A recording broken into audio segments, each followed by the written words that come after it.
A true posterior tilt. One thing I want to get out of the way right from the beginning is that there is no such thing as perfect posture. There's no such thing as a perfect tilt of the pelvis.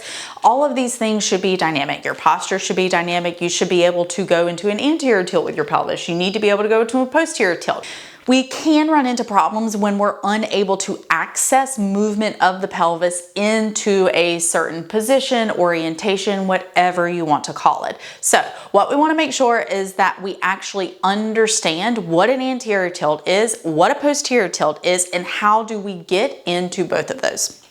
An anterior tilt or orientation of the pelvis is when the pelvis as a whole is dumping forward. One of my good friends and mentors, Sarah Duvall, uses this and I really like it. An anterior tilt is when the pubic symphysis is behind the ASIS or the hip bones. So if you put your hands on your hip bones and then you reach down towards your pubic symphysis, this is best kind of done laying down on the ground, but you notice that that pubic symphysis is kind of behind your ASIS, then that is indicative of an anterior pelvic tilt. In general, you will probably hear me refer more to posterior pelvic tilt as a position that we want to be able to access versus anterior pelvic tilt. Here's where the tricky part comes in.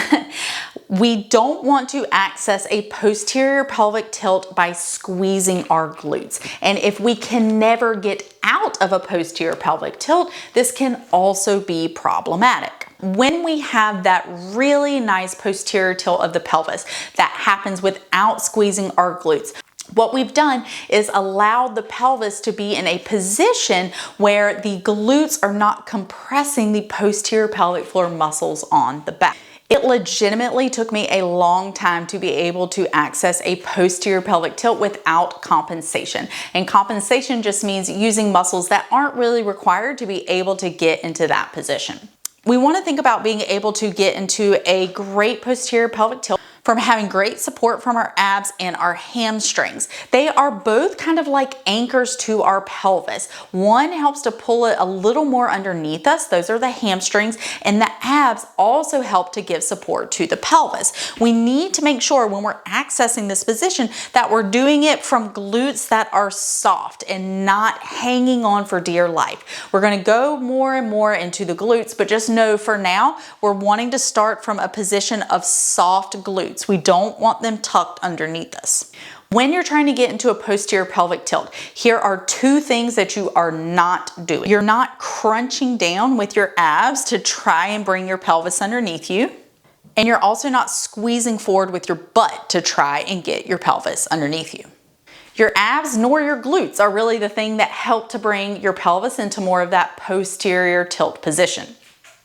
So you may be like, well, then what does it? How do I do it? We're going to work on this more, but what we want to start to recognize is if you have the ability to get into that posterior pelvic tilt without squeezing your glutes and without crunching down with your abs. In general, we want to have the ability to go into an anterior pelvic tilt and then move into that posterior pelvic tilt. One way I've found that really kind of helps me is to give myself some gentle feedback kind of right here on my low belly, and then just gently bend my knees and making sure I can get a little wiggle in my butt. Now from here, I'm going to keep my knees gently bent, and I want to think about just bringing my hip bones forward without squeezing my butt. And I'm immediately going to feel it if I try and come down with my abs, because it's going to push into my hands a little bit more. So I want to be right here and then try and just kind of bring my hip bones up to my hands just slightly. It's really going to depend on what your body needs, because some of you are not going to need a posterior tilt. If your back is flat from top to bottom and you have no glutes and everything is just all flat along here, then we're going to have to get your glutes to let go before we even worry about a posterior pelvic tilt. But if you know you're one of these people that tends to live in more of this kind of extended posture right here, then for you, a posterior pelvic tilt is going to be really, really helpful. So whenever I cue a posterior pelvic tilt in any of the exercises, this is how we want to think about getting there. We're not getting there by squeezing your glutes, and you're not getting there by crunching down. Make sure to practice on yourself and know that you can access that motion with your pelvis. You can also do it on your hands and knees, but I've kind of found that cat-cow, sometimes people get confused between their thorax moving and more of their pelvis moving, and we're really just trying to isolate the pelvis.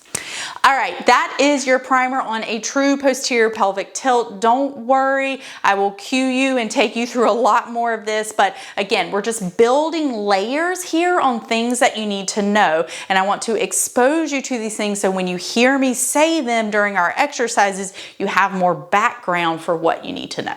All right, I'll see you in the next video.